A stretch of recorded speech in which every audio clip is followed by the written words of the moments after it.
All right, happy Tuesday, everybody. We are live here in our nation's capital, Washington, D.C. Brian Glenn here, joining you once again as we traveled out here to D.C. to really keep an eye on the Supreme Court and find out what was going on as far as all these judgments and decisions that were rolling out. And of course, you might have joined us yesterday. We were live in front of the Supreme Court showing you a little bit of the protests going on there. Now, nothing was scheduled today at the Supreme Court, but tomorrow at around 10 a.m., that is expected to continue. So yes, we will be live there tomorrow, and maybe we do get a decision on Roe versus Wade. But right now, we're America First Policy Institute, and this is one staple of Americans institutions that have really made a difference in everyday lives. I'm joined by Marc.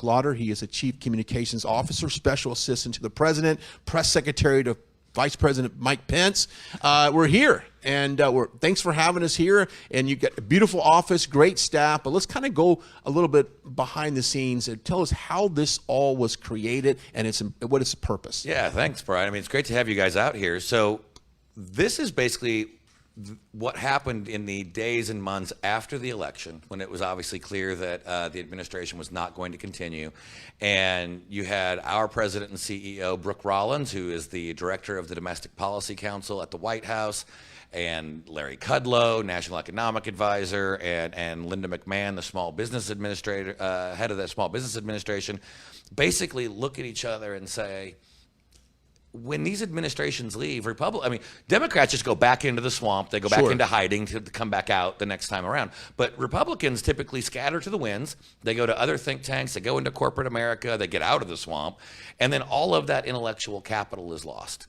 And it's off to the breezes. And so they really wanted to do something different. So they created the America First Policy Institute to really be the continuation of the brain power of the Trump administration. So now, a year later, a little over a year later, we have 6 former cabinet secretaries, 8 former White House senior staff members leading this institution. Obviously, President and CEO Brooke Rollins, Linda McMahon, Larry Kudlow on our board of directors. I mean, it's really it's a roster of who's who. It is. It's a rock star lineup of people who are legitimately making a difference in the policy that affects everyday Americans. So it's just not a lot of talk. You guys are walking the walk in what you're doing. Brooke's very insistent. We are not a think tank. We're a do tank. Yeah, we were the people who were actually there doing it. And we didn't come from the halls of academia and, their ivory towers. These are the people who are in the agencies, in the White House, fighting right alongside President Trump, Vice President Pence, and the entire team to get the America First agenda in action. And so I look at it now, I view it this way. Back in 1980, when Ronald Reagan was elected, they were called Reagan Democrats. Mm-hmm. Now it's Trump country. But they reelected him in 1984. They kept the good times rolling in 88. But as soon as we had a little bit of a blip in the economy and a really poorly run campaign, they went back to being Democrats. Mm-hmm. That was the failure. They bought the man and they bought the results, but they didn't buy the mission. So I think that's where we close the gap. Because at some point, I don't know when it will be, other than this fall, Donald Trump's name's not going to be on a ballot. There will be a time in the future, but it doesn't mean that we should stop fighting for the things he was fighting for, that America First agenda. Yeah. And so I can't tell you who the candidate for president's going to be in 2024, except for one thing. They will be campaigning on America First policies. Absolutely. They will be putting those policies into action because that worked. The American people know it works. Yeah. So we're laying the foundation for all of that. And we'll let the voters and the electorate decide whose name is going to pick up the mantle. And obviously, there's a lot of thoughts on that. But regardless, we know the policy is going to be ready. The people are going to be ready. And that's what our job here at America First is. Let's talk about some of the areas of interest that you guys focus on. Obviously, the economy is a big thing right now with the hyperinflation, and we've got gas prices. And we all know the story there. You do national security, our foreign policies that are in place. Also, immigration is another area. But let's start with the economy. I mean, that's the low-hanging fruit right now that I think Republicans, conservatives alike can really take advantage of the fact that the destructive policies from the Biden administration has forced us into a situation right now where the everyday American is struggling literally just to go to work. Yeah, that's really a unique thing, too. I mean, obviously, it's sad what's going through America right now, and it's really a hardship for so many people. But this is one of the areas where I think, obviously, all of our polling, Scott Rasmussen, issue 1, 2, and 3 is the economy on the minds of the American people, and for good reason. But we also... Most of the time when you're on the outside of power looking in or campaigning to get back in, you've got to convince the American people, the voters, that your plan is going to fix what's wrong. Well, let me stop you right there. We don't have to. He was in Pennsylvania today, and I was watching some of the coverage on the Alphabet channels, and I watched those channels that you don't have to.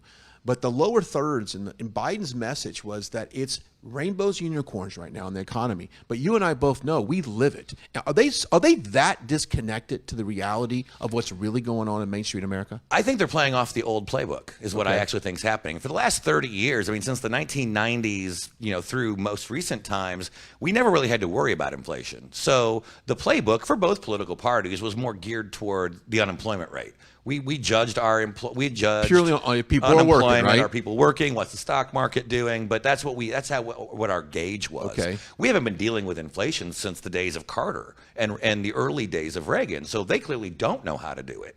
And they're misreading the American people when, you can say that the unemployment rate is, whatever, under 4%.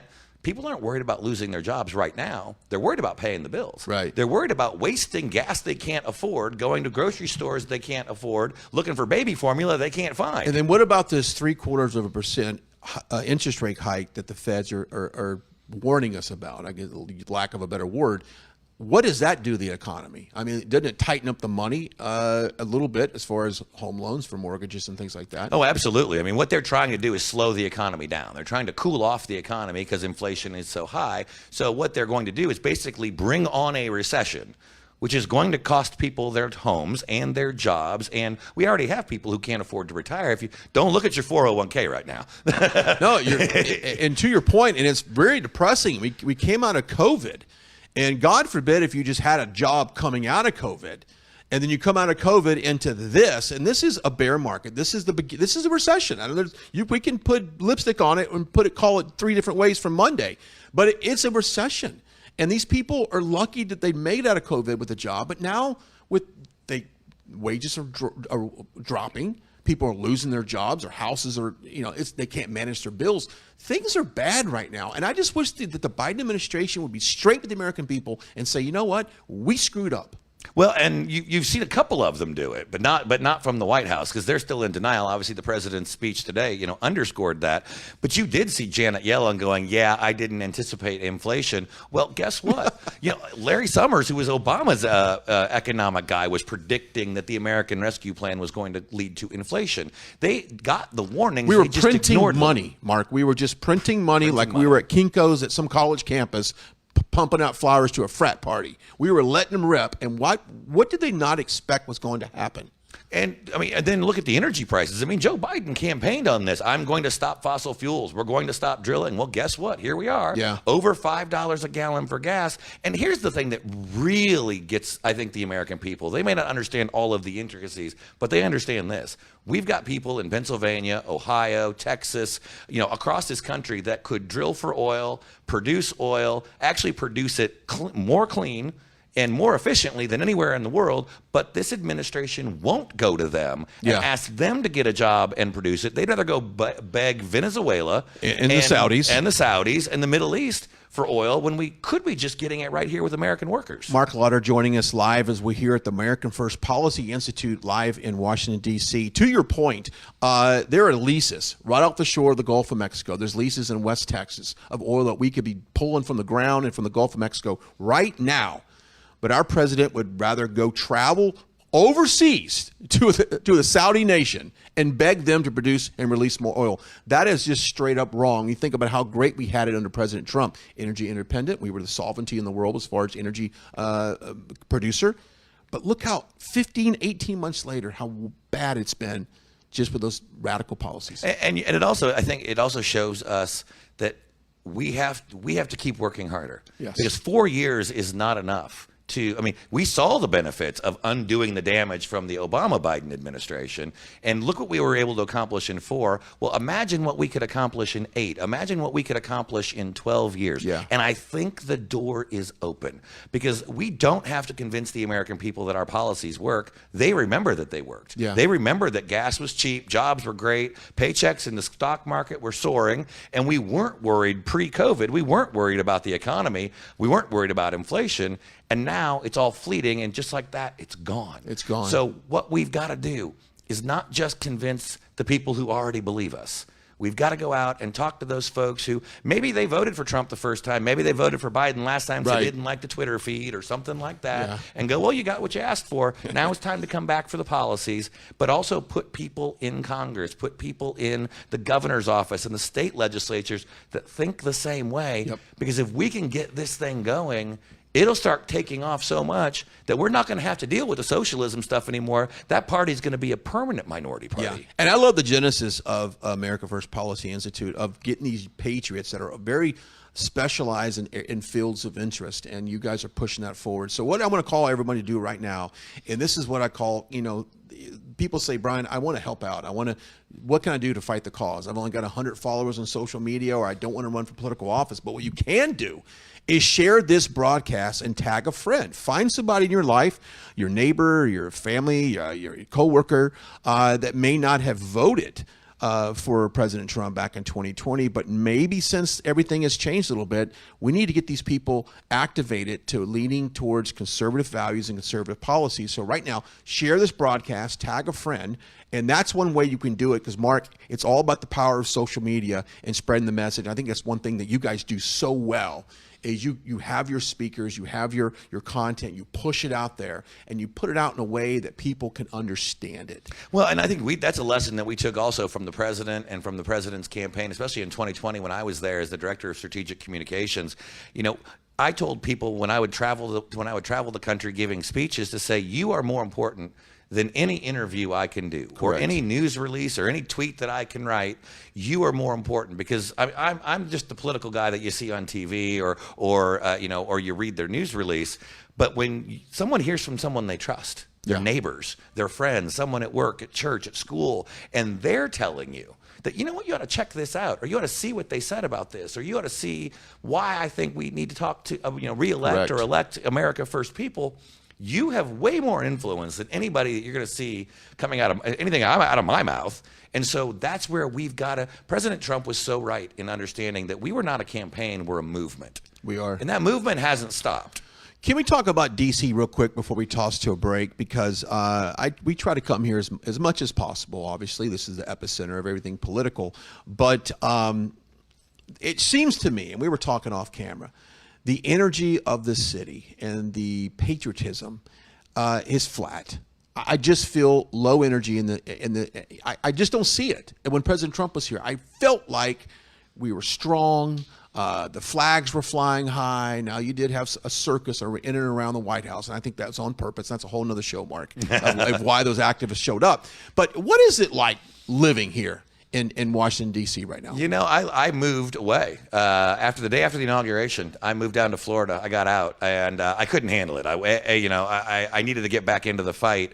But you're right. I just moved back about 3 months ago, and I don't see people walking around in American flag sequins dresses or American flag T-shirts like I used to. I see a lack then. of flags in general, actually. And I'm wondering if that's just that lack of pride in America. Well, are people that angry? I'll go a step further. I feel like almost people, and maybe it's just most American big cities, that people are just stressed out and angry. And maybe that's coming off of the COVID era, that they're a little bit, Yeah, because I don't ever want to be one that questions someone's patriotism just because we may disagree politically or on a policy side, because they love America, and we may think differently, but you don't see that pride. You don't see that on display. I mean, today's Flag Day. We should be celebrating the flag, and the Independence Day is a couple of weeks from now. We've got to get back to that, and I think that's the kind of candidate we're going to have. It's the kind of message we're going to have. That's why "Make America Great Again" resonated. It does, doesn't it? And it still does. I mean, Reagan said it first in 1980, and obviously Trump made it much more famous in the years to follow. But we can be great again, and we'll never be perfect. We never have been, but that's the goal. We always could be. Yeah.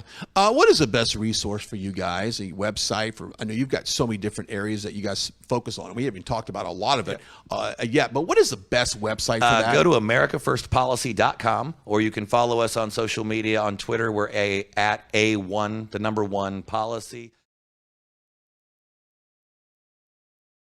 Now, we've got several guests lined up. I don't know who's up next in the hot seat there. I think it's our foreign policy expert, Dr. Jacob Olidort. I love there that. He is. We're going to take a break. We come back. We're going to talk foreign policy. We are live at America First Policy Institute right here in our nation's capital. We'll be right back.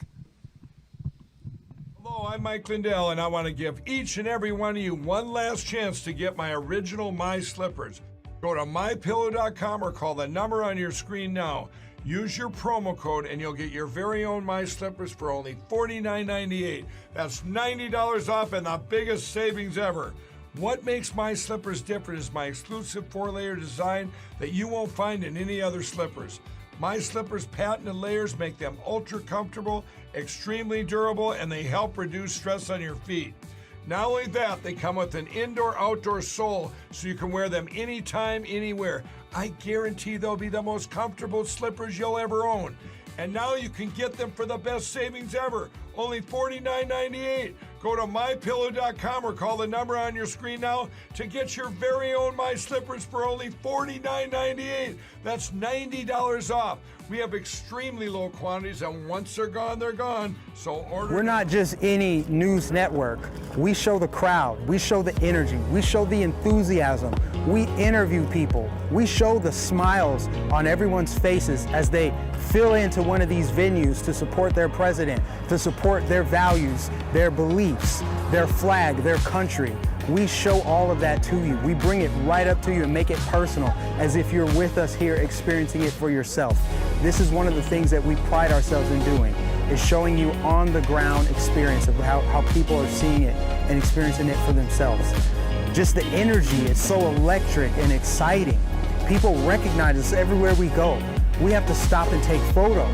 There are thousands of people that come up to us after each event and ask us to keep fighting for them, keep showing the truth. They thank us. They thank us for giving them a voice, because nobody else will give them a voice. Instead, they take who they really are and turn them into something that they're not. They try to say that these are white supremacist gatherings and they're neo-Nazis. They spin all these false narratives, but in reality, there are Filipinos, there are Thai people, they're Chinese, they're Brazilian, they're Cubans, they're Africans, they're Jamaicans, they're Americans.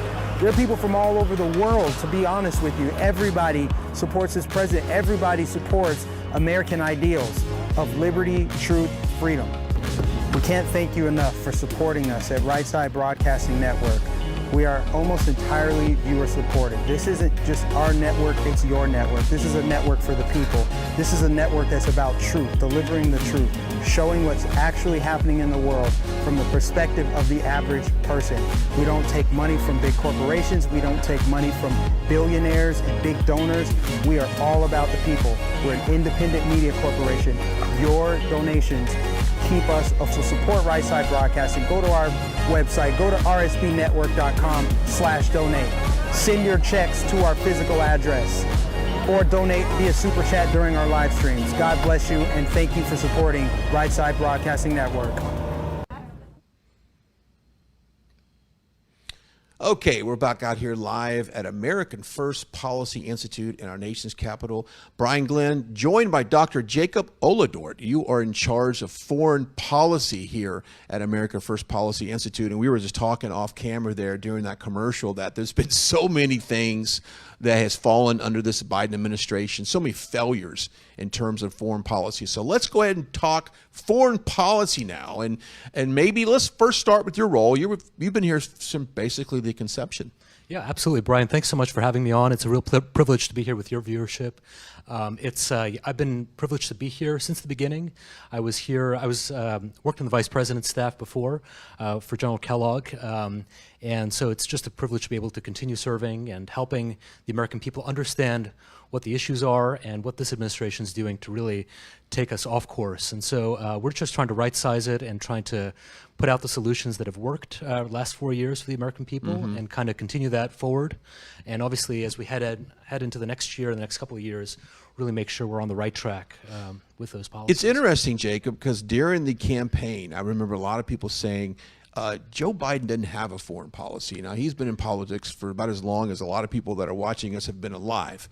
And his past experience have all been failures. Now, so what do we ever expect him to really do in a point of position now to move in a positive direction in terms of foreign policy for the United States? Yeah, that's exactly right. I mean, this man has a record of 40 years in the Senate, and, you know, you have President Obama's Secretary of State, Secretary of Defense, Bob Gates, saying, never underestimate Joe Biden to make the wrong decision. And so here he is now, and, you know, he's, everything we've seen the last 17 months is just nonstop, one after another. You know, it's kind of hard to imagine things going so poorly and so off track, but yet here we are, and, you know, he's coming up with a visit now, going to the Middle East next month, and it's at a time of real crisis, you know, in that region that he hasn't really paid attention to in his whole presidency. So, okay, let's break down all of the mistakes that he's done so far. In your opinion, what is the number one foreign policy mishap that President Biden has done so far? I think, without question, the way in which he handled the withdrawal from Afghanistan. I mean, not only did it compromise American security in the near term and what was at stake there, but really, I mean, it sent a message around the world, from communist China to Vladimir Putin in Russia to Iran, that we will not stand up for American interests and do the right thing for the American people. We don't care. We've left Americans there. And so I think we're still feeling the demonstration effect of that horrific and traumatic decision. And I think we've all watched it live as it unfolded, or at least pre-recorded, obviously, the time differences. But, you know, we couldn't believe what we were seeing there. And then once the investigation on what happened started to unfold, we saw the facts that there were so many things building up to that moment, so many decisions and that weren't being made in the right way that led up to that. And of course, have we ever gotten an apology from President Biden on this at all? Has he ever walked anything back and admitted that he made a mistake? That's exactly I think you put your head on it. You put the nail on the head there. I mean, it's facts, it's accountability. The American people have not heard a single word for why those decisions were made, how they were made. We've had no oversight.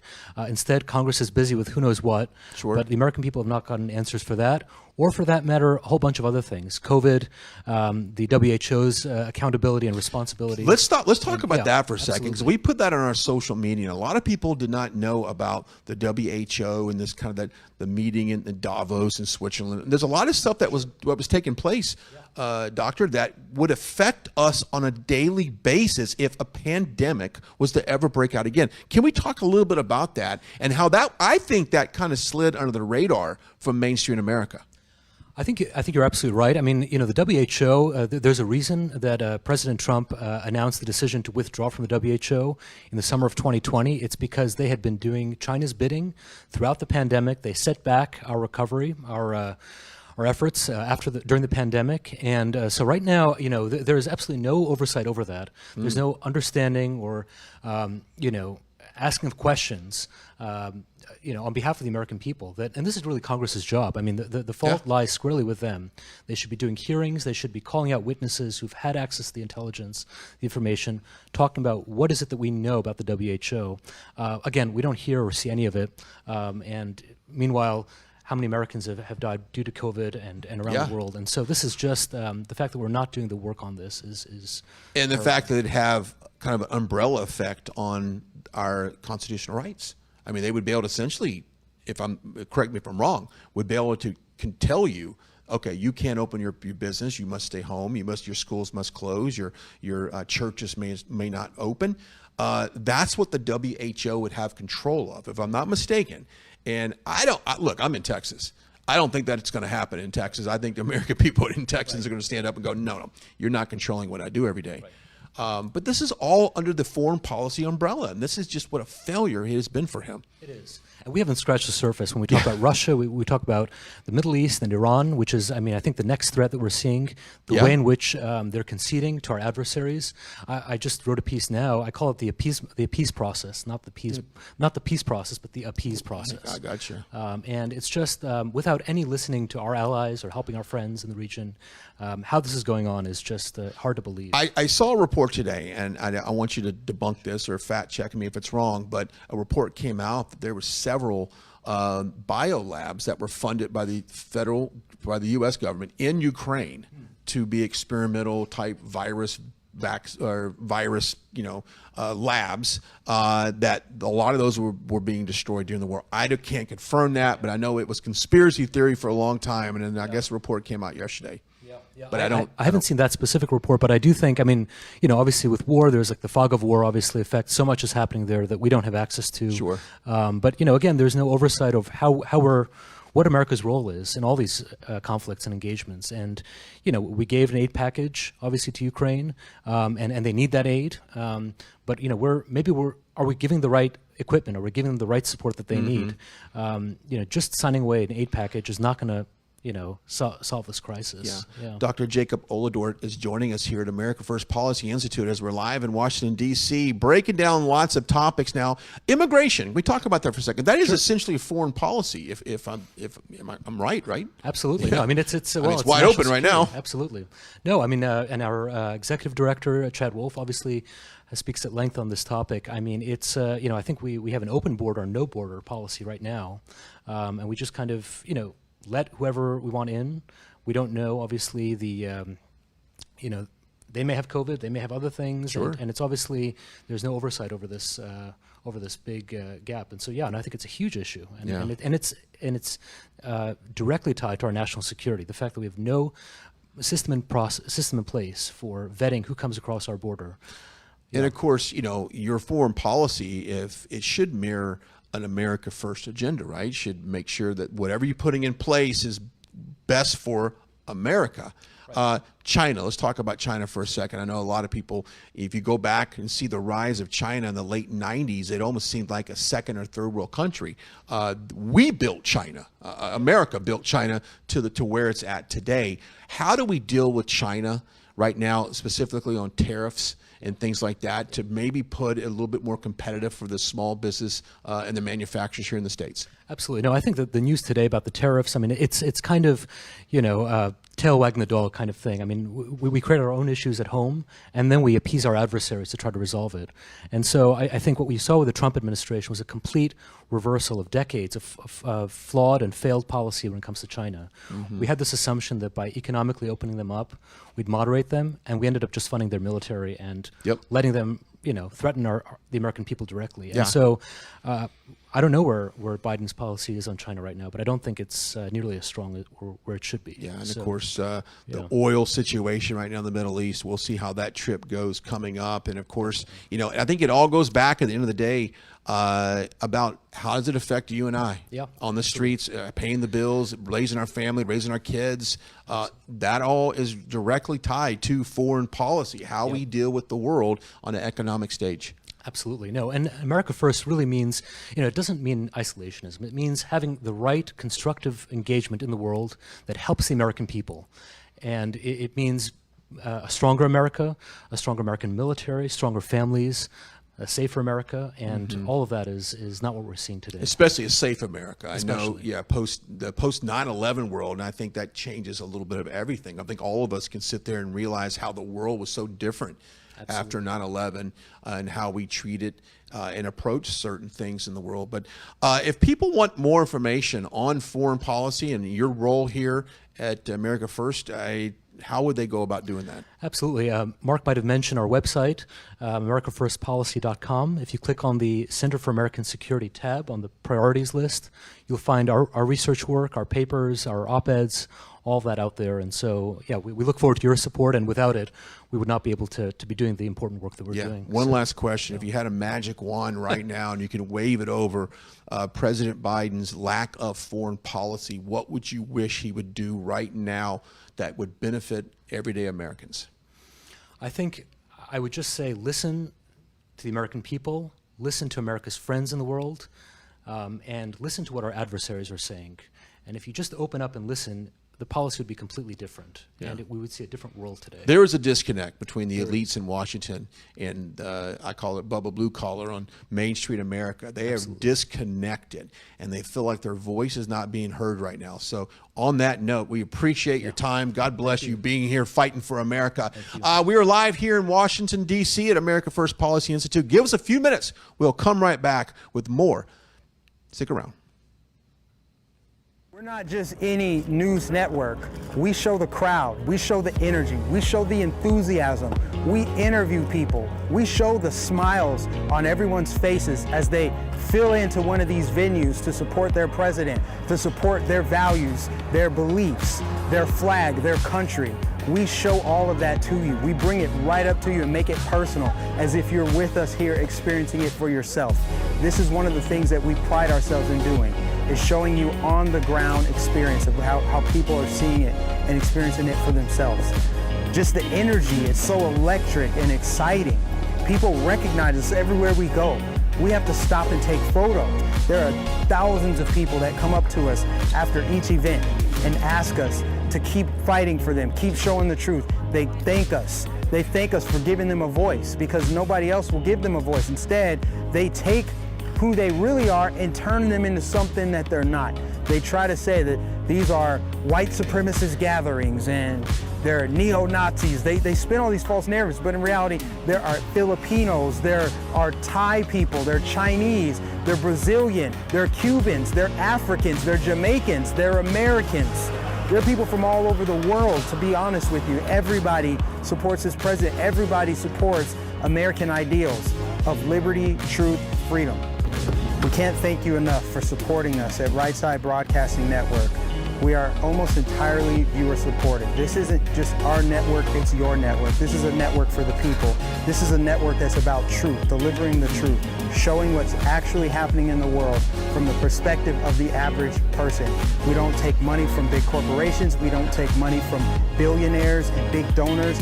We are all about the people. We're an independent media corporation. Your donations keep us, so support Right Side Broadcasting. Go to our website, go to rsbnetwork.com/donate. Send your checks to our physical address, or donate via Super Chat during our live streams. God bless you, and thank you for supporting Right Side Broadcasting Network. We're not just... And I'm here to tell you about my new product from MyPillow, towels that actually work. Watch this absorbency test. Here's another towel that we randomly went out and bought. Here's one of my towels with the nice design. I don't know if you can see this, but you could line a swimming pool with this. This is crazy. Get rid of it. Towels that actually work. The new MyPillow towels are exclusively made with 100% USA combed cotton with proprietary technology and with maximum absorbency. They dry you faster and are guaranteed to work. I'm interrupting this commercial right now. Retailers have canceled MyPillow. And to thank you for all your support, I'm going to pass the savings directly on to you. Go to MyPillow.com to get deep discounts on all MyPillow products. For example, you get my dog beds for as low as $19.99. Or for a limited time, you can get my 6-piece towel sets, regularly $109.99, now only $39.99. The lowest price ever with your promo code. Hello, I'm Mike. All right, we are back out here live in our nation's capital. We're broadcasting from a very nice space here at America First Policy Institute, and we are so grateful that they have taken us in on this. We will be monitoring the situation at the Supreme Court. We will be live there tomorrow in case a decision is reached. Ashley Hayek joining me now live, and she is a Chief Engagement Officer here. Right. And we were talking off camera about what that involves, because at the end of the day, all the information that you've heard from us so far is wonderful, but how do we get people to act on it and to follow through and maybe perhaps go to the polls coming on November 8th and put those policies in place? And you kind of got an instrumental in doing that. Yeah, so my background, I worked on the Trump 2020 campaign. I was the national coalitions director. We had 45 coalitions, over 650 advisory board members nationally. And one thing that President Trump did so well was connecting the policies, connecting connecting everything that he did with the American people so that the American people were no longer forgotten. And it impacted, everything he did impacted, look at the unemployment rates, right? Hispanic community, Black community, veterans, women, such a huge impact on our nation. And now we're seeing the exact opposite. And, the president really focused on draining the swamp. And we were able to take everything that he did, all of his great policies, and really connect them to the American people. And that's what people responded to. So that's what we're doing here at AFPI as well, is we're taking the policies that are being generated by our incredible centers, and we're giving them to the American people so they know how to talk to their state legislator, school board members, I think, et cetera. actually, the first time I heard President Trump talk about the swamp and how bad the swamp is, I don't think I had an idea of how swampy it was. And of course, we're finding out the swamp goes deep in Arizona and other states as well. Right. But to your point, I think President Trump did an excellent job of calling out corrupt politicians and rhinos that have been taking advantage of the system in a way and not serving the American people. So what is the first step in doing all of that? Let's just say engaging the African-American community in conservative policy. What's the first step? How do you go about doing that? Sure. Well, first of all, if you look at America First Policy Institute's chairs, we have so many incredible people on our board, I guess, and you have Scott Turner out of Texas, who came from the administration. Dr. Alveda King, she's the chair of the Center for the American Dream. You have Jack Brewer, who's the chair for the Center for Opportunity Now. Jack has been working on incredible legislation to address the fatherhood or fatherlessness crisis in America, which is a huge issue. And so he's able to go and reach to legislators at all levels of government with his policies, with his ideas. How do you take on this issue? And I think it's not what we do at AFPI, what we do as conservatives, we're not pandering to anybody, right? But we know what solutions work for the American people. And I think, for example, in the Black community, the work that Jack Brewer is doing has been absolutely phenomenal. He has some great partners in the state of Florida. They passed a bill just this past year to address the fatherlessness crisis in the state of Florida. And I see him taking that nationally. And of course, you guys focus on women and in the workplace, and then of course the Hispanics. So maybe can you touch upon those two different as well? Sure. So Linda McMahon is the chair of AFPI, but she's also the chair for the Center for the American Worker. And so whether it's looking at licensing at the state level, I mean, ultimately we want the states to have more rights and for there to be more empowerment at that level and the local level. That's what Linda's working on with her center. Rachel Slobodian is the center director for that. With women also as it pertains to education opportunity. I mean, look at what COVID did in exposing parents to the curriculum that their children are receiving in public school systems. You know, when they're the saying that, God puts things in your life for a reason and you learn from that. That is one of the things I think we all learned, the post-COVID world, that it did expose just how corrupt our school system was and the indoctrination of our kids from radical agendas from the left because of COVID and people staying home watching the parents looking over the shoulder of the kids going, what in the world are you watching right now? To your point, that brought some good out in as far as parents getting involved and stuff because, parents, I've always said this, mama bears, and you've got kids, I know. 5. You got 5 kids. God bless you. Mama bears are the ones that I think will save the world. Right. I've thought that for years. Yeah. Because when it comes to your kids and it comes to the health and the education of your kids, a lot of times the mom is the one that engages in those areas. Not that the dad doesn't, but the mom seems to really dig her claws in That's right. and gets involved. That's right. And I think when you look at what has happened in the past 2 years, a lot of women, a lot of moms are saying they want to return to normalcy initially, right? Like you want COVID to go away. Of course we do. We want our kids to go back in school. Of course we do. But normal has changed for a lot of parents. And the curriculum that we've seen has been horrific. So one of our centers Center for 1776, that's chaired by Coach Lou Holtz. We're so grateful to have him as a part of the AFPI Legendary team. Coach Holtz, Exactly, right? Great. legendary Coach Holtz. Looking at how to empower parents to get involved in school boards. We have a kit on our website where you know exactly what language to look for in the curriculum, how can you submit a request to the school districts, and then now what we're looking at is how can we get some of these parents to actually run for school board. We've had a lot of examples of people watching us, and I've always said this, Ashley, if you want to change the world around you, you don't have to run for Congress or Senate or governor. Run for city council, run for school board in your area, because it's the low-hanging fruit that has such a big impact. You said something a second ago that really got my interest as far as what to look for in terms of your kids' education on a website or something that's on a library website. Can you give me an idea of what a parent can look for that would, if they're not engaged in their kids' education, that might throw up a red flag? Yeah, I mean, some of it is as basic as, how they're using the terms social justice, right? Okay. Maybe it's referring to equity instead of equality. And we actually have a great paper on our site that describes and really defines what the difference is between equity and equality, and, different buzzwords that you can go and request. And really, I think when there's anything that's pertaining to gender or race, those are definite flags that you can look and just make sure that you're understanding what your kids are consuming. When my kids went to virtual learning, it was very eye-opening. So first of all, their instruction went down to 30 minutes a day, which is crazy, right? First of all, that was I would have never left elementary school, just so you know. My engagement was 30 minutes a day. 30 minutes I would a still day. be back in the second grade. And we were in Fairfax County Public Schools, which is the neighbor to Loudoun County. And some of the things that you're hearing in terms of sexual abuse, and all of this stuff is on most of the school district's websites, so you can go and look to see what they're teaching the kids.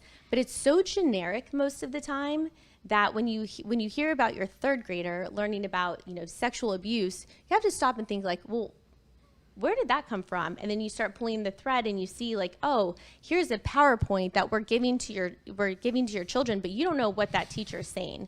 When you can actually hear what they're saying on those Zoom meetings, it's very, very eye-opening. Yes, it is. And of course, I think some of them tell the kids, don't need to go home and tell mom and daddy about this. This is just something you learn at school. They hide it from the parents. Well, how many cases have we seen, like in Florida, I believe it was, where there was a child who was transitioned and they hid it from the parents? Yeah. They absolutely hid it from the parents. And I mean, on what planet is that okay?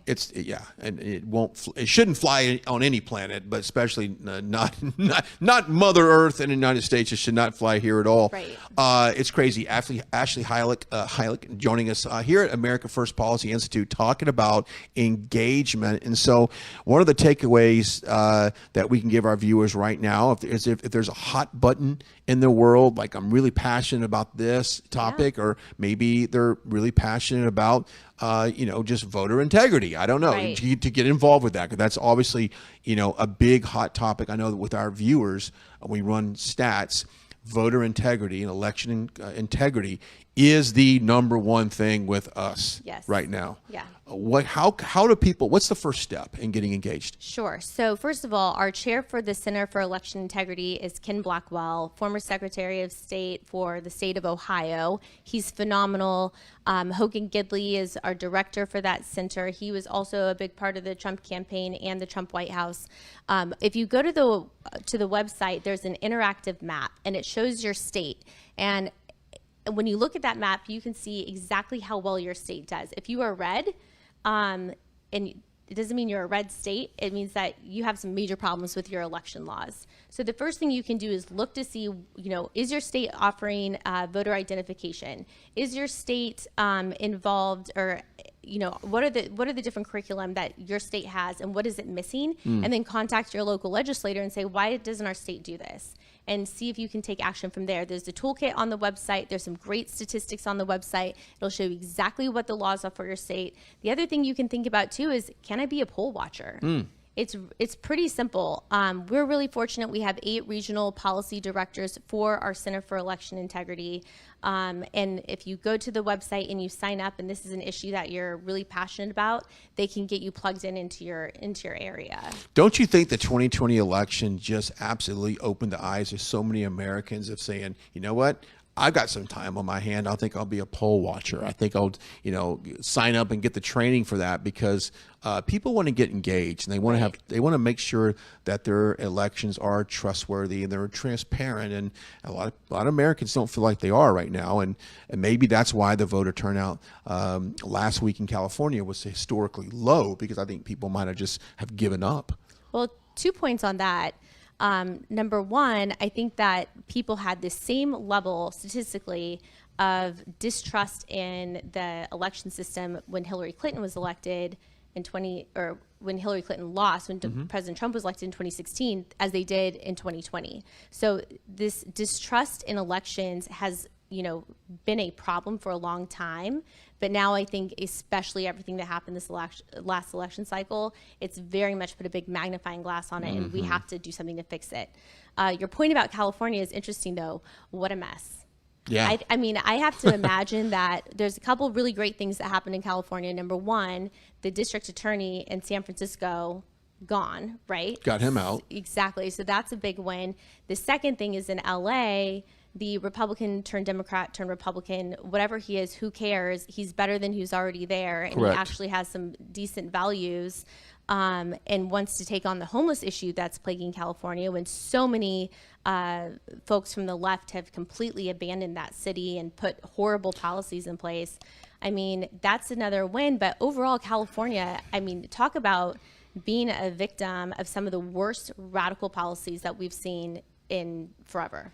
And unfortunately, I think you're going to see, and this is just my prediction, and I think you'll see Gavin Newsom emerge from the Democrats as being a possible presidential nominee from the Democratic Party. I saw a stat today that 360,000 Californians moved out of the state in 2021. That's a lot of people fleeing the state.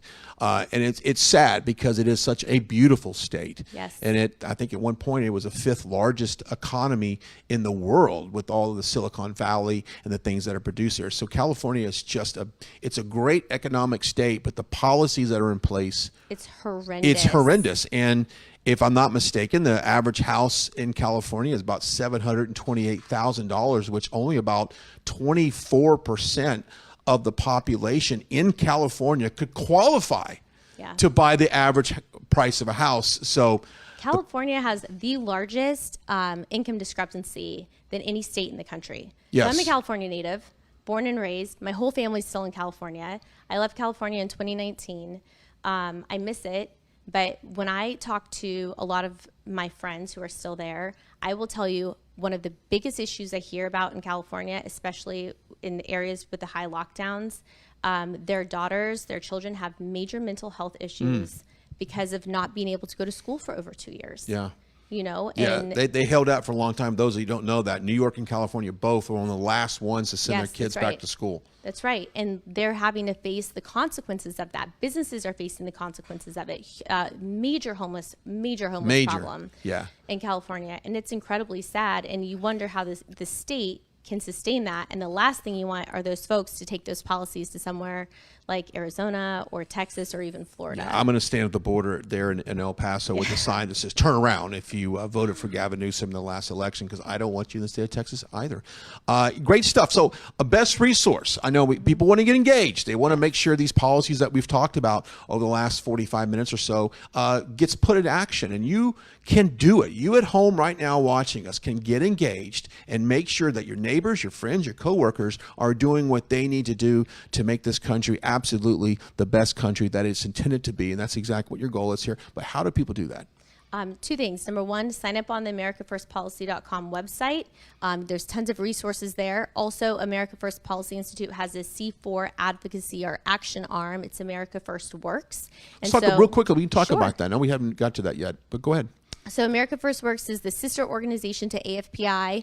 We push legislation at federal, state, and local level, and we have a lot of calls to action. So whether it's getting involved in a school board race, or pushing school choice in your state legislature, or taking on corporate woke corporations, there's so many opportunities. You can sign up on either website, and we'll find a project for you. Absolutely love it. And of course, on social media, follow you guys as well. And Instagram's a great place. That's kind of my favorite platform, by the way. I stay away from the den of snakes or Twitter. Yeah. I don't blame you. I don't like. I get bit by the snake all the time. All right. Meanwhile, we'll continue our coverage. We'll take a short break, come back as we're broadcasting live from our nation's capital. And as a reminder, we will be out there in front of the Supreme Court tomorrow in anticipation of any announcement coming in regarding the Dobbs, Mississippi case, which is essentially the reversal of Roe versus Wade. A few minutes. We'll come right back. Stick around. Hello, I'm Mike Lindell, and I want to give each and every one of you one last chance to get my original My Slippers. Go to mypillow.com or call the number on your screen now. Use your promo code and you'll get your very own My Slippers for only $49.98. That's $90 off and the biggest savings ever. What makes My Slippers different is my exclusive 4-layer design that you won't find in any other slippers. My Slippers' patented layers make them ultra comfortable, extremely durable, and they help reduce stress on your feet. Not only that, they come with an indoor-outdoor sole so you can wear them anytime, anywhere. I guarantee they'll be the most comfortable slippers you'll ever own. And now you can get them for the best savings ever, only $49.98. Go to mypillow.com or call the number on your screen now to get your very own My Slippers for only $49.98. That's $90 off. We have extremely low quantities, and once they're gone. So order now. Hello. Any news network, we show the crowd, we show the energy, we show the enthusiasm, we interview people, we show the smiles on everyone's faces as they fill into one of these venues to support their president, to support their values, their beliefs, their flag, their country. We show all of that to you. We bring it right up to you and make it personal, as if you're with us here experiencing it for yourself. This is one of the things that we pride ourselves in doing, is showing you on the ground experience of how people are seeing it and experiencing it for themselves. Just the energy, it's so electric and exciting. People recognize us everywhere we go. We have to stop and take photos. There are thousands of people that come up to us after each event and ask us to keep fighting for them, keep showing the truth. They thank us. They thank us for giving them a voice, because nobody else will give them a voice. Instead, they take who they really are and turn them into something that they're not. They try to say that these are white supremacist gatherings and they're neo-Nazis. They spin all these false narratives, but in reality, there are Filipinos, there are Thai people, they're Chinese, they're Brazilian, they're Cubans, they're Africans, they're Jamaicans, they're Americans. There are people from all over the world, to be honest with you. Everybody supports this president. Everybody supports American ideals of liberty, truth, freedom. We can't thank you enough for supporting us at Right Side Broadcasting Network. We are almost entirely viewer supported. This isn't just our network, it's your network. This is a network for the people. This is a network that's about truth, delivering the truth, showing what's actually happening in the world from the perspective of the average person. We don't take money from big corporations. We don't take money from billionaires and big donors. We are all about the people. We're an independent media corporation. Your donations keep us, to support Right Side Broadcasting. Go to our website, go to rsbnetwork.com/donate. Send your checks to our physical address, or donate via Super Chat during our live streams. God bless you, and thank you for supporting Right Side Broadcasting Network. We're not just... All right, we're back here live in our nation's capital, America First Policy Institute. Now, we saved the last segment because we feel like it could be the best segment, right? Right? At least that's what I've been told, though. Sam Buchan is joining me now. He is over the energy policy here in America First Policy Institute. And when you're talking about energy, not only just talking about gas, but we're also talking about policies that we were just talking during the commercial there. Electric bills. Yeah. Wait till some of these states find out what your rates are per kilowatt hour because of the Biden administration, the coal policies, the natural gas that we've rolled back. All those affect Americans sitting at home right now with that AC blowing hard, they're going to get a heck of an electric bill coming up. They certainly are. So this is another problem. I mean, we're seeing natural gas prices across the country going up to about $9. Unbelievable. BTU. That is outstanding in a very bad way. Yeah. I mean, there's a lot of things that the president can be doing right now to start rolling back this, bring prices down, because right now we're in a unique situation. But Biden says there's nothing he can do, and the administration has said we have no. It's out of our hands. It's almost like they've said we can't do anything, or we're not going to do anything. Is that probably the better answer? The best thing he could do is simply get out of the way. We've been saying this for a long time. Stop demonizing an industry that literally underpins every aspect of human society today. Everything surrounding us right now is touched by hydrocarbons in some sense, and natural gas is a hydrocarbon. So there's a lot of open access to federal lands, create a sense of predictability in a market, and stop imposing ESGs or social cost of carbon on an industry that's already struggling to obtain investment.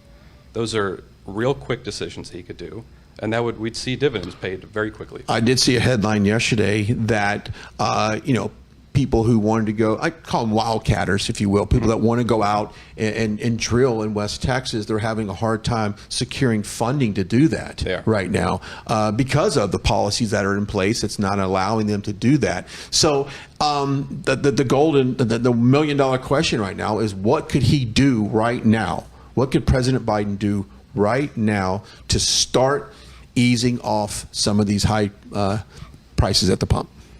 It's really comes down to a signal that he would be sending. Number one, pause all of his regulatory inhibiting factors that he's put on the market. Stop them all now. That'll pay off big time.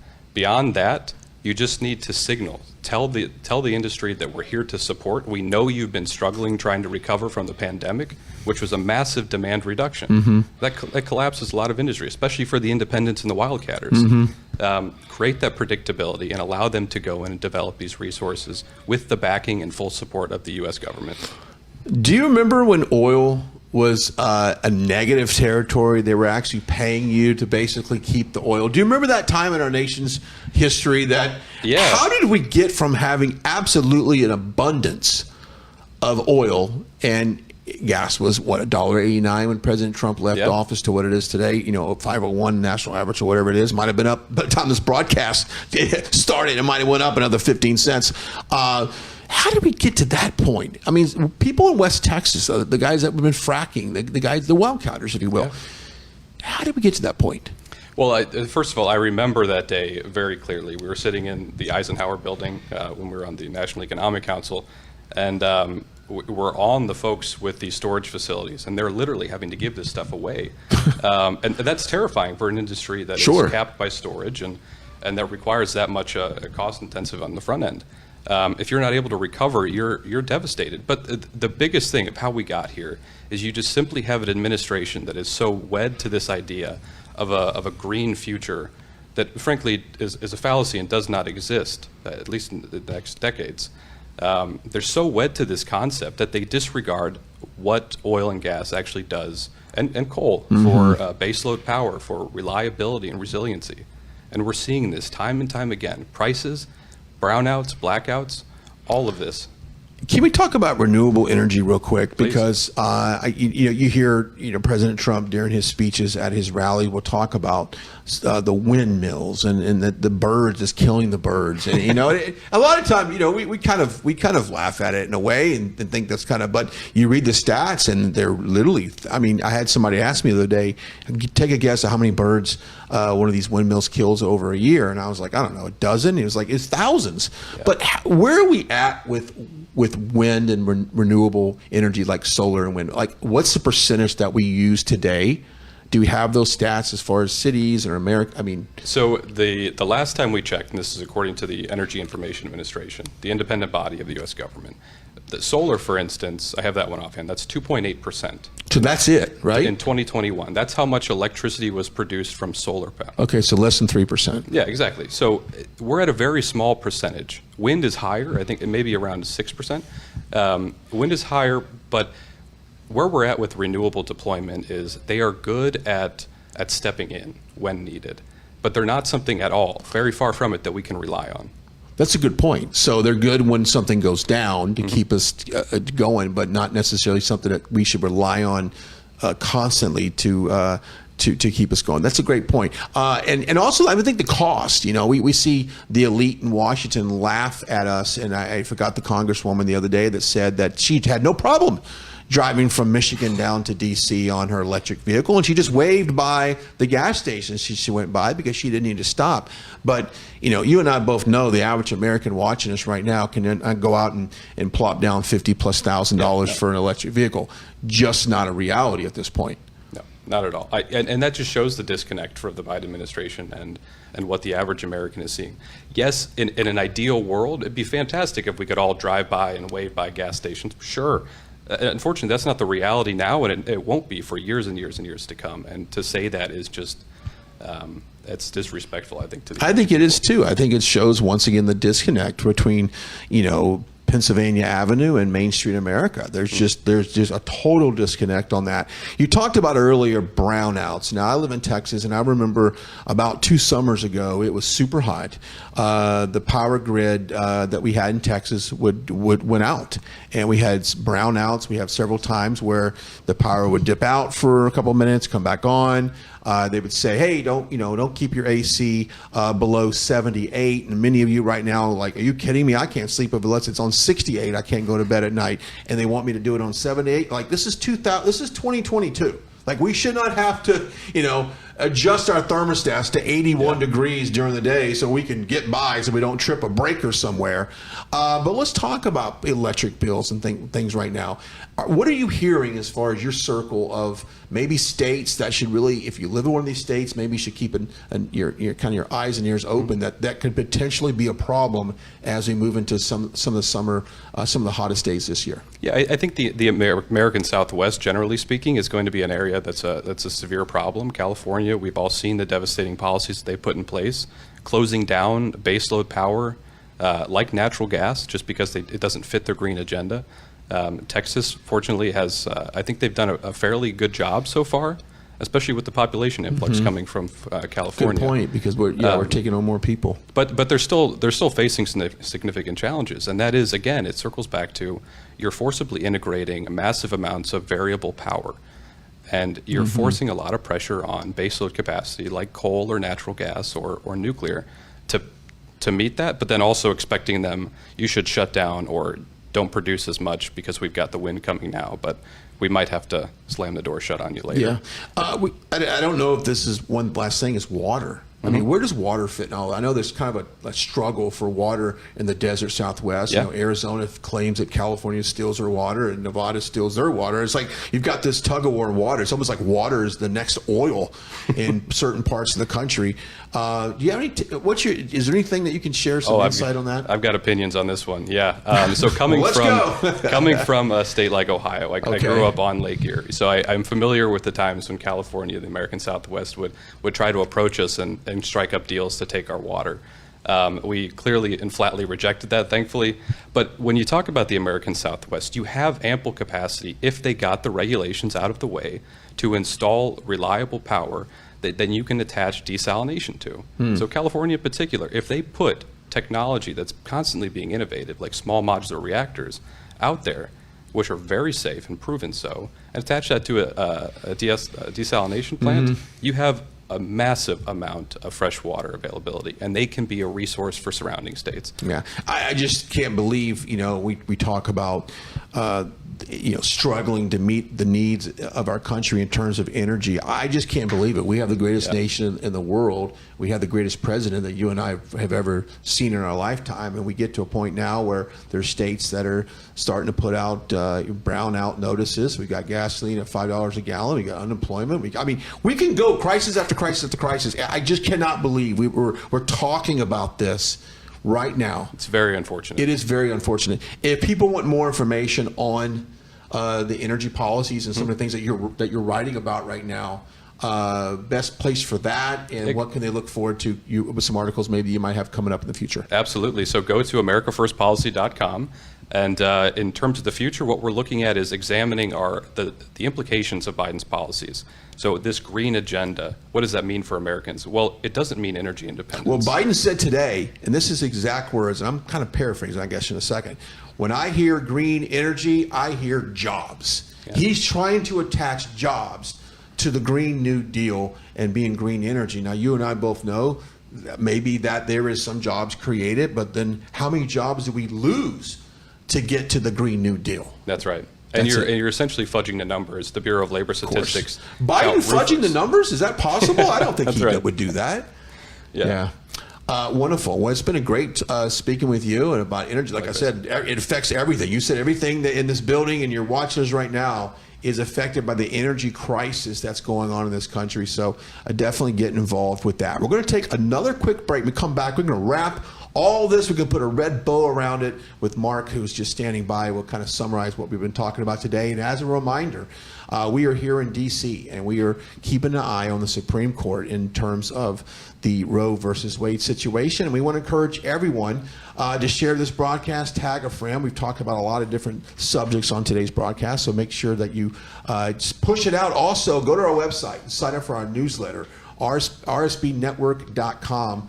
It's a great way to stay informed. Sign up for our newsletter. It gets pushed out every Wednesday on that. Don't forget to follow us on all of our social media platforms, and we'll get Marc to recap all the social media platforms. I'll follow you on everything to make sure that we do that as well.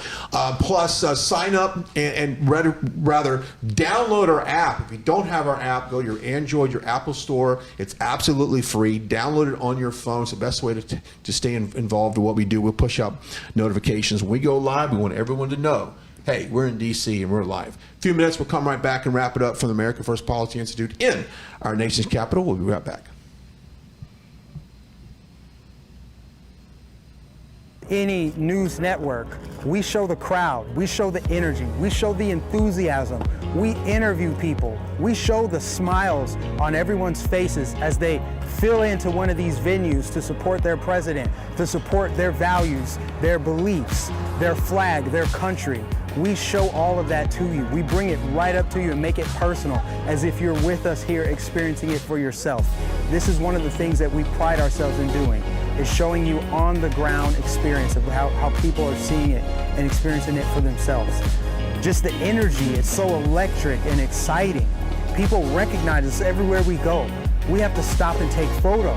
There are thousands of people that come up to us after each event and ask us to keep fighting for them, keep showing the truth. They thank us. They thank us for giving them a voice, because nobody else will give them a voice. Instead, they take who they really are and turn them into something that they're not. They try to say that these are white supremacist gatherings and they're neo-Nazis. They spin all these false narratives, but in reality, there are Filipinos, there are Thai people, they're Chinese, they're Brazilian, they're Cubans, they're Africans, they're Jamaicans, they're Americans.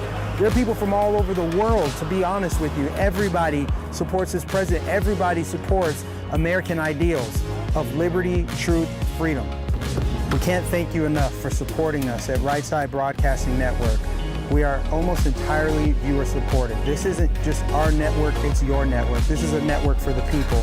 This is a network that's about truth, delivering the truth, showing what's actually happening in the world from the perspective of the average person. We don't take money from big corporations. We don't take money from billionaires and big donors. We are all about the people. We're an independent media corporation. Your donations keep us, so support Right Side Broadcasting. Go to our website, go to rsbnetwork.com/donate.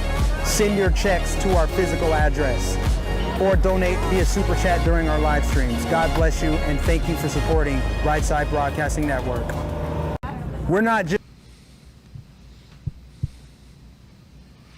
All right, as we kind of wrap up the segment, Marc joined me again for some final thoughts. And before we do our final thoughts, Linda McMahon, and I say this every time I come to into this office, is she not a total rock star? Oh, absolute. I mean, she hung is the moon, in my opinion. She hung it.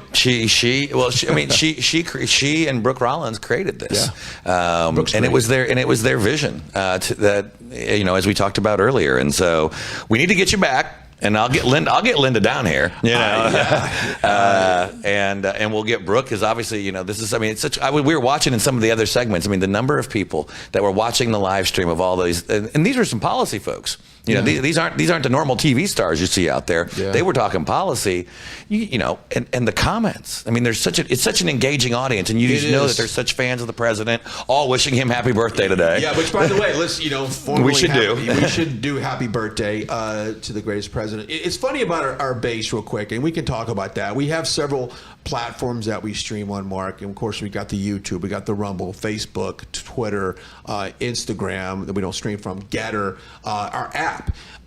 It's amazing when we stream a President Trump's rally or anything like this, or anything with election integrity. You would not believe the numbers we go. Well, you do. You see them.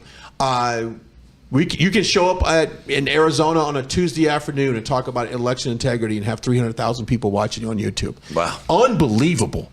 Don't tell Hogan that, because now I'm going to have Hogan on here too. Ken Blackwell. But this is why though. Our viewers, America, we're angry. We want solutions, and I think that by them tuning into a broadcast like this, they're wanting hope, and they're wanting you know, some kind of hope and consequences. You know what, Brian? I'll tell you, this is something I've said this before, and I'll say it again. Our country had to endure Jimmy Carter to get Ronald Reagan, and we are enduring a president who's now trending even worse than Jimmy Carter. And think about what's on the horizon. Yeah, no, I love it. We know it's out there. It's about 2.5 years away, and we're getting ready for it now. That's the key. You know, I was there. I was in Trump Tower on election night in 2016, and we woke up the next day. It's like, I already got 10 weeks, you know, or whatever, 3 months, basically 2.5 months before the largest corporate hostile takeover in history, as we took over Washington, D.C. Well, now you know what? We know it's coming. Yeah. It's not going to surprise anyone when it happens. And because of America First Policy Institute, we're going to be ready to go. I love it. And maybe that's why everyone's so engaged right now. So thank you so much for those comments on here. Share this broadcast, because this is where it all starts right here. This is the genesis of the America First Policy Institute. And this is all of the things that get pushed out to our legislators and things that can change your life directly. It's about changing life. Look, we want to inspire you. We want to give you hope. But at the end of the day, Mark, we want things that that get put in place to affect people and immediately. And that's the thing about AFPI. I know we're going quickly. I mean, we have 21 policy centers. If you care about health care, we have got a center led by former Governor Bobby Jindal of Louisiana, leading our health care initiative. If you want to talk about the environment, obviously we've talked about the energy economy, foreign policy. We've got something that covers just about even, you know, critical race theory and just going back to our roots in the Center for 1776, fatherhood initiatives. If it matters to you, we've probably got an expert on staff here that's talking about it. I love your emails that you push out, because they'll give you talking points. And this is very important, because a lot of people want to engage and they want to spread positive, they want to spread the right information, but they don't necessarily have it in front of them. It might be too difficult to find. All the information you need right now to combat any leftist or any radical socialist idea or agenda is right there on your website. It's right there. You lay it out in layman form where dumb people like me can understand it and regurgitate it out. So I got to tell you, you got to use these guys as a resource. I've used it on our broadcast. I'll pull up your website, and if I want stats on immigration, I want stats on the economy, well, guess what? It's all right there. It's all right there. And keep coming back. We also do speaker series. We're going to be on the road for the rest of this year, doing town hall meetings around the country as we build the future agenda for a retaking of Congress and Capitol Hill, which will set the stage then for America First returning to the White House. I mean, it's coming. And I don't want to just blow smoke here, but I really feel like on November 8th of this year, we're going to see a massive takeover of the House and the Senate. And I'm talking like, I'm going to go ahead and I think 60, 75 seats total. I think we win it big. Ooh, you're going big. I'm going big. I'm pushing all the chips in. You're on the over, right? I'm on the over. Yeah, I'm on the over on you're that. You're on the over. I think the average is 40. Yeah, there you go. I'm not too far above that. But, you know, if we take a look at what's going on in the world right now, I think we have a chance to take a lot of seats. And, of course, there's a big election right now, primary in South Carolina. a number of primaries today. We've still got a few out there left to decide. Biggest thing that everyone here can do is, and I can't remember who said it, but friends don't let friends vote alone. So when we get to November, make sure you bring friends with you. It's very important you do that. Every race. Yeah, and of course, if you can vote in person, and I know a lot of times we don't want to talk, I vote in person. I'm an in-person kind of guy. A lot of conservatives are. They want to go on election day. They want to cast that ballot. They want to get their little sticker. Yeah, I want to get the sticker. I want to talk to people outside and do that. But so I'm a vote in person. But by all means, get out, bring a friend, vote, make a difference in your world. You can do it. I mean, do not lose hope here. No. We want to encourage you to better horizons, better days are ahead, but it's going to take a fight. And like you said earlier, we didn't get Ronald Reagan if we didn't have to go through Jimmy Carter, and I think better days are ahead of us on that. Well, it's been nice. Thanks for letting me hang out. We wanted to do it outside on the beautiful patio right here that overlooks Pennsylvania Avenue, but little spotty showers out there. Spotty showers. You're going to see sunshine. hear some sirens or two go by. It is D.C. It's funny. Yesterday, I was walking to the Supreme Court. It seemed like the world was coming to an end, and it was like siren after siren. I actually texted my CEO to say, I don't know what's going down here. It's probably just a normal day in D.C. It's a little unusual. They've got a lot of street closures again. They're, of course, it's not being covered as extensively because, it's their side that is protesting outside of the Supreme Court. Yeah. So you're not going to hear much about it. No. And the fence that they've put up around the Supreme Court, I can assure you, is to not protect those inside the Supreme Court from the pro-life people. We're not the violent time. We actually pray for this nation and try to destroy it. For 50 years, the March of Life has been peaceful, and now we are days possibly or weeks away, and look what they're having to do. And look what they're making. And it's funny. I know we can go as long as we want on this, but I know after the election, the neighborhood around here and a lot of local businesses and apartment complexes and hotels were putting up, boards on the window like some Cat 5 hurricane was about to come ripping through here. It really is interesting how this city reacts to the political climate or what they want you to think is going to happen here. It's what they don't say, it's what they do, I think, that speaks volumes on their mindset here. Well, and one of the things that I stress here at AFPI is we have to remember, and I'm from the Midwest. Sure. So people do not think about Washington, D.C. They do not think about the federal government on a daily basis, despite what people in Washington, D.C. think. Good point. We don't think about it very often. We think about it in terms of gas prices, and we think about it in terms of our paychecks and grocery bills and are you safe? And education and Crime, are you safe? yeah. These are the things that matter to the people, not the subcommittee hearing on hearings that's going to take place over at some unnamed building somewhere on the Capitol, which is consuming Washington, D.C.